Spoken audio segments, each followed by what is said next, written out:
Hello everyone, your most welcome to my channel. मैं हूं doctor DK. राय और आपका मेरे इस चैनल में बहुत बहुत स्वागत करता हूं। दोस्तों, आज का एक बहुत ही महत्वपूर्ण टॉपिक है, जैसा कि आपने टाइटल से देख लिया होगा, थायराइड डिजीज के बारे में। दोस्तों, मोस्ट कॉमनली बहुत सारे महिलाओं को थायराइड डिजीज की बीमारियां होती हैं। पुरुषों के तुलना में महिलाओं में ये डिजीज बहुत ज़्यादा कॉमन है। बहुत सारी महिलाएं, यानी कि लगभग 10 में से 5 से ज़्यादा महिलाएं थायराइड बीमारी से ग्रसित हैं। दोस्तों, थायराइड बीमारी कैसे होती है, क्या होती है, इसका क्या साइन होता है, क्या सिम्टम होता है, कैसे हम इस बीमारी को समझ पाएंगे, कैसे हम बीमारी को जान पाएंगे और इसके क्या बचाव हैं और कैसे हम इस बीमारी से लड़ सकेंगे। अगर हमें हमारे अंदर इसके लक्षण पाए जाते हैं तो हम इस बीमारी से कैसे बच सकेंगे, कैसे इसका इलाज करा पाएंगे। आज की वीडियो में हम यही सब जानेंगे। वीडियो शुरू करने से पहले आप अगर हमारे चैनल पर नए हैं तो फटाफट चैनल को सब्सक्राइब कर लीजिए, क्योंकि फ्यूचर में ऐसे ही वीडियोस आपको मिलते रहेंगे। तो चलिए शुरू करते हैं। दोस्तों, थायराइड की बीमारी को जानने से पहले सबसे पहले हम ये समझेंगे कि थायराइड है क्या। दोस्तों, थायराइड हमारे शरीर में एक ग्लैंड है। ग्लैंड, ये नाम सुनते ही आपके दिमाग में ये आया होगा कि ग्लैंड क्या चीज़ है। तो सबसे पहले तो हम ये समझ लें कि हमारे शरीर में जहाँ भी जिस तरीके का सिक्रीशन होता है, जैसे कि सलाइवा का सिक्रीशन, डाइजेस्टिव जूस का सिक्रीशन, मिल्क का सिक्रीशन, हार्मोन का सिक्रीशन, इस तरह का जो भी सिक्रीशन होता है वह एक ग्लैंड के थ्रू ही सिक्रीशन होता है। हमारे शरीर में डिफरेंट ग्लैंड पाए जाते हैं जिनके थ्रू इनके सिक्रीशंस निकलते हैं और उसकी वजह से हमारे शरीर की विभिन्न क्रियाएं होती रहती हैं। इस ग्लैंड में दो तरीके के ग्लैंड पाए जाते हैं, एक जिसको एक्सोक्राइन ग्लैंड कहते हैं, दूसरा जिसको एंडोक्राइन ग्लैंड कहते हैं। एक्सोक्राइन ग्लैंड यानी कि इसके सिक्रीशंस डायरेक्टली ब्लड में नहीं जाते। इसके सिक्रीशंस एक डक्ट में निकलते हैं, एक नली में निकलते हैं जिसकी एक प्रॉपर पाइप होती है। उस पाइप में निकलते हैं और फिर वो शरीर के विभिन्न भागों में उसका संचार होता है, वो चाहे शरीर के अंदर हो या शरीर के बाहर हो। जैसे कि स्वीट ग्लैंड, यानी कि जो हमारे पसीने की ग्रंथियां होती हैं, ग्लैंड्स होते हैं, उनका सिक्रेशन हमारे शरीर के बाहर यानी कि चमड़ी पे होता है। मिल्क का सिक्रेशन बाहर होता है। सलाइवा का सिक्रेशन हमारे मुंह में होता है। वैसे ही पैंक्रियाज के एक्सोक्राइन ग्लैंड का सिक्रेशन हमारे पेट के अंदर हमारी आंतों में होता है। ठीक उसी तरह से एंडोक्राइन सिक्रेशन, इस तरह के ग्लैंड में कोई डक्ट नहीं पाया जाता। ये ग्लैंड डायरेक्टली ब्लड स्ट्रीम में, यानी कि हमारे शरीर की धमनियों में, रक्त धमनियों में डायरेक्ट इसको सिक्रेट करती हैं और ये डायरेक्ट अपने टारगेट ऑर्गन, यानी कि इसका जहां काम है वहां जाकर के ये अपना प्रभाव दिखाता है। अब हम बात करते हैं एंडोक्राइन ग्लैंड के बारे में, क्योंकि एक्सोक्राइन ग्लैंड के बारे में हम किसी और वीडियो में बात करेंगे। तो अभी एंडोक्राइन का मतलब, तो अभी अगर हम एंडोक्राइन की बात करें तो इससे निकलने वाले हम हार्मोन, हम जितने भी हार्मोन के नाम जानते हैं, चाहे वो थायराइड हार्मोन हो, चाहे वो पिट्यूटरी का हार्मोन हो, चाहे वो ओवरी और टेस्टिस से निकलने वाले हार्मोन हो, चाहे वो पैंक्रियाज से निकलने वाले हार्मोन हो, सारे हार्मोन्स के काम शरीर के मेटाबॉलिज्म को मेंटेन करने में, शरीर के ग्रोथ को मेंटेन करने में, शरीर के बाकी अन्य क्रियाओं को मेंटेन करने में होती है। अगर हम एंडोक्राइन ग्लैंड्स की बात करें तो हमारे शरीर में डिफरेंट टाइप के एंडोक्राइन ग्लैंड्स पाए जाते हैं, जैसे कि thyroid gland, pituitary gland, adrenal glands और पैराथायराइड ग्लैंड्स, ओवरी, टेस्टिस और पैंक्रियाज के आइसोलेट्स एंडोक्राइन ग्लैंड्स इत्यादि डिफरेंट टाइप के ग्लैंड। इसमें हम किसी और दिन विस्तार से बात करेंगे। आज हम सिर्फ बात करते हैं थायराइड ग्लैंड के बारे में। तो दोस्तों, थायराइड ग्लैंड के से दो तरह के हार्मोन निकलते हैं, एक T3 हार्मोन और एक T4 हार्मोन। T3 हार्मोन को ट्राई आयोडोथायरोनिन कहते हैं और T4 को थायरॉक्सिन हार्मोन कहते हैं। दोस्तों, ये दोनों हार्मोन मिल करके हमारे शरीर के मेटाबॉलिज्म को, हमारे शरीर के बेसल मेटाबॉलिक रेट को, हमारे शरीर के डिफरेंट ग्रोथ फैक्टर में ये जाकर के काम करते हैं और हमारे शरीर के बॉडी टेम्परेचर को, हमारे शरीर के डिफरेंट क्रियाओं को ये रेगुलेट करते हैं। फ्रेंड्स, हमारे इस थायराइड ग्लैंड के इन दोनों हार्मोन को एक और हार्मोन अलग से रेगुलेट करती है, जो कि पिट्यूटरी ग्लैंड के एंटीरियर पार्ट से निकलती है। उस हार्मोन को हम TSH हार्मोन, यानी कि थायराइड स्टिमुलेटिंग हार्मोन कहते हैं। यह हार्मोन इन T3 और T4 को, इन दोनों हार्मोन को रेगुलेट करती है। जब इसकी ज़रूरत कम होती है तो TSH की वैल्यू बढ़ जाती है, जब इसकी ज़रूरत ज़्यादा होती है TSH की वैल्यू घट जाती है। उसके हिसाब से वो आपस में मेंटेन करते हैं। इसमें हम किसी और दिन बात करेंगे। अभी हम बात करते हैं T3 और T4 के बारे में कि ये हमारे शरीर में कैसे काम करते हैं। फ्रेंड्स, हमारे शरीर में अगर ये T3 T4 हार्मोन दो तरीके से काम करेंगे, या तो ये अपने नॉर्मल वैल्यू को मेंटेन करें तो हमारे शरीर में किसी भी तरीके की थायराइड से रिलेटेड कोई प्रॉब्लम नहीं होगी। लेकिन अगर T3 और T4 की वैल्यू घट जाती है या T3 और T4 की वैल्यू बढ़ जाती है, जो इसके नॉर्मल रेंज है, उस नॉर्मल रेंज से अगर इसकी वैल्यू घट या बढ़ जाती है तो दोनों स्थितियों में शरीर को परेशानी होगी, शरीर के अंदर साइन एंड सिम्टम हमको दिखेंगे। अब बात करते हैं कि T3 और T4 घटने से क्या होता है और T3 T4 के बढ़ने से क्या होता है।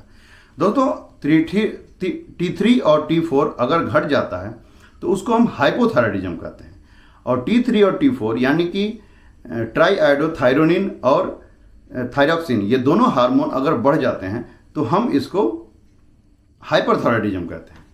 हाइपरथायराइडिज्म के बारे में हम नेक्स्ट किसी वीडियो में बात करेंगे, या अगले वीडियो में बात करेंगे, या इसी वीडियो के कंटिन्यूएशन में बात करेंगे। अभी हम बात करते हैं हाइपोथायराइडिज्म के बारे में। तो जैसा कि नाम से ही है हाइपोथायराइडिज्म, यानी कि T3 और T4 दोनों हार्मोन के घट जाने की वजह से ये बीमारी होगी। इस बीमारी का एक दूसरा नाम मिक्सोइडिमा भी है। अब हम इसके काज के बारे में बात करेंगे। दोस्तों, ऑटोइम्यून डिसऑर्डर जैसे हाशिमोटो थायराइडाइटिस या ग्रेव डिजीज भी होती हैं, जिसकी वजह से हाइपोथायराइडिज्म होता है। रेडियो एक्टिव आयोडीन का अगर हमारा एक्सपोजर होता है या एब्लेशन होता है, उस वजह से कभी कभी किसी भी तरीके का रेडियो एक्टिव जिसमें आयोडीन होते हैं, उस तरीके का हमारे शरीर के साथ यूज़ किया हो इन फ्यूचर में या कभी भी किसी बीमारी में, उस वजह से भी ये चीज़ें हो सकती हैं। कभी कभी हमारे थायराइड ग्लैंड के नुकसान होने की वजह से, या फिर उनके थायराइड ग्लैंड के अंदर किसी भी तरह की बीमारी होने की वजह से उसको अगर काट के निकाल दिया गया हो, यानी थायराइडेक्टमी हो, तब भी ये हार्मोन नहीं निकलेंगे। या कुछ ड्रग्स लेते हैं, ड्रग इंड्यूस्ड भी होते हैं, जैसे कार्बिमाजोल हो गया, प्रोपाइलथायोरेसिल हो गया, एमियोडेरोन हो गया, या लिथियम वगैरह हो गए। ये अक्सर साइकेट्रिक प्रॉब्लम होती हैं, उनमें हम यूज़ करते हैं। तो इन सब चीज़ों की वजह से भी थायराइड के सिक्रेशंस में बाधा आती है और हमें हाइपोथायराइडिज्म हो सकता है। दूसरी चीज़ें, हमारे शरीर के अंदर एक बहुत ही कॉमन, बहुत सारे टीवी में आपने ऐड देखा होगा, बहुत सारी चीज़ें, आयोडीन की डिफिशियंसी होना। अगर माएँ अपने डाइट में आयोडीन की डिफिशियंसी करती हैं, अगर वो प्रॉपर मात्रा में आयोडीन नहीं खाती हैं, तो उनके पेट में पल रहे बच्चे के अंदर आयोडीन की कमी होगी और वो बचपन से ही थायराइड बीमारी से ग्रसित हो जाएगा। कुछ बच्चों में कंजेनाइटल होता है, बिल्कुल वही, अगर बच्चे पेट से ही अगर है उसको कोई बीमारी, तो वो सब चीज़ें थायराइड के अंदर आती हैं, कंजेनाइटल के अंदर आती हैं। अब हम बात करते हैं क्लिनिकल फीचर के बारे में। तो दोस्तों, क्लिनिकल फीचर दो तरीके से होता है, एक सिम्टम्स होते हैं और एक साइन होता है। सिम्टम्स जो मरीज को खुद प्रॉब्लम हो रहा होता है, वो पेशेंट को, जिस इंसान को हाइपोथायराइडिज्म है, उसके शरीर में क्या क्या विकार पैदा होते हैं, क्या क्या उसको महसूस होता है, उसको हम सिम्टम कहते हैं। और एक साइन होता है जो तीसरा व्यक्ति यानी कि डॉक्टर या कोई और उसके शरीर में वो बदलाव देखता है, उसको हम साइन कहते हैं। तो अभी हम बात करते हैं सिम्टम के बारे में। इस तरह के डिजीज में जिस किसी को हाइपोथायराइडिज्म हो चुका है, उस पेशेंट का शरीर बहुत ही लिथार्जी और टायर्डनेस फील होगा। वो इंसान हमेशा अपने आप को थका थका सा महसूस होगा, उसको हमेशा थकावट महसूस होगी, उसके शरीर हमेशा सुस्त महसूस होगा। उस इंसान के चेहरे में पूरा पफिनेस होगा, यानी कि आँख की जो ये लोअर लिड हैं उस पर पूरा पानी सा भरा भरा सा होगा, चेहरा सूजा सूजा सा होगा, उसके चेहरों में सूजन आ जाएगा, आँखों की निचले वाली पलकें पूरी तरह से सूज जाएंगी। उस इंसान की आवाज़ बदल जाएगी, उसकी आवाज़ में मोटापन आएगा, हार्शनेस आएगा, आवाज़ उसकी क्लियर नहीं होगी, बहुत ही मोटी होगी। उस इंसान के शरीर में जिसको हाइपोथायराइडिज्म है, उसका वेट गेन होगा, अचानक से उसका वेट बढ़ने लगेगा। शरीर में जगह जगह पे सूजन होगा, जैसे कि हाथ में सूजन, पैरों में सूजन, और वो सूजन नॉन पिटिंग होगा, यानी कि उसको दबाने से महसूस नहीं होगा। इस तरह के इंसान को ठंड से ज़्यादा परेशानी होती है, यानी कि ये इंसान कोल्ड सीजन में यानी कि विंटर सीजन में इसको प्रॉब्लम ज़्यादा होने लगती है। ऐसे इंसान को कॉन्स्टिपेशन की शिकायत रहती है, ऐसे इंसान को अक्सर कब्ज बना रहता है, प्रॉपर तरीके से डाइजेशन नहीं होता, डाइजेस्टिव सिस्टम प्रॉपर तरीके से काम नहीं करता और कब्ज की शिकायत बनी रहती है। 2-2, 3-3 दिनों तक उसका पेट साफ नहीं होता। अक्सर महिलाओं में मेंस्ट्रुअल ब्लीडिंग की भी प्रॉब्लम बनी रहती है, या सीवियर ब्लीडिंग हो सकता है, या उनकी साइकिल जो है इरेगुलर बनी रहती है। इस तरह के मरीजों में थोड़ा बहुत भी काम करने पर, अगर वो थोड़ा बहुत भी एक्सर्ट करता है, थोड़ा सा ज़्यादा मेहनत का काम करता है, तो उसके सीने में दर्द बनने लगता है, उसको एंजाइटिक पेन जैसा महसूस होता है। इस तरह के मरीजों में मसल पेन होते हैं, जॉइंट्स पेन होते हैं, आर्थ्रेल्जिया बना रहता है, माइल्जिया बना रहता है। इस तरह के मरीजों में सीवियर केसेस में बहुत लंबे समय तक अगर ये बीमारी बनी रहे तो कुछ लोगों के कान से सुनाई भी कम देने लगता है, यानी कि बहरापन के भी शिकायत आने लगती है, डिफनेस की शिकायत आने लगती है। इस तरह के कुछ महिलाओं में जो बार बार प्रेग्नेंट होती हैं, उनमें बार बार रिपीटेड एबॉर्शन की शिकायत आने लगती है। अगर उनके थायराइड हार्मोन डाउन है, उनके थायराइड हार्मोन की कमी है और उन्हें हाइपोथायराइडिज्म है, तो इस तरह के कंडीशन में रिपीटेड एबॉर्शन के भी केसेस सामने आते हैं। हम बात करते हैं साइन की, यानी कि जो तीसरा इंसान या डॉक्टर उस मरीज के अंदर देखता है। इस तरह के मरीज को देखने से ही लग जाएगा कि ये थायराइड का मरीज है। अगर वो मरीज पूरी तरह से फिजिकली इनएक्टिव हो, बिल्कुल लूज हो, बिल्कुल लुंज पुंज हो, बिल्कुल थका थका सा महसूस हो रहा हो, उसका अगर हम स्किन देखेंगे तो वो इसके स्किन बिल्कुल ड्राई हो जाएंगे और ठंडे होंगे और बिल्कुल ही रफ होंगे, उसमें सॉफ्टनेस या स्मूथनेस बिल्कुल चली गई होगी। इस तरह के पेशेंट के स्किन पे जो हेयर्स होते हैं वो हेयर्स लस्टरलेस होते हैं, उसमें कोई चमक नहीं होती, बिल्कुल थिन होते हैं, ब्रिटिल होते हैं और आसानी से वो टूटने लगते हैं। इस तरह के कंडीशन में, इस तरह के पेशेंट में उनके जो स्किन होते हैं उनका कलर भी चेंज हो जाता है।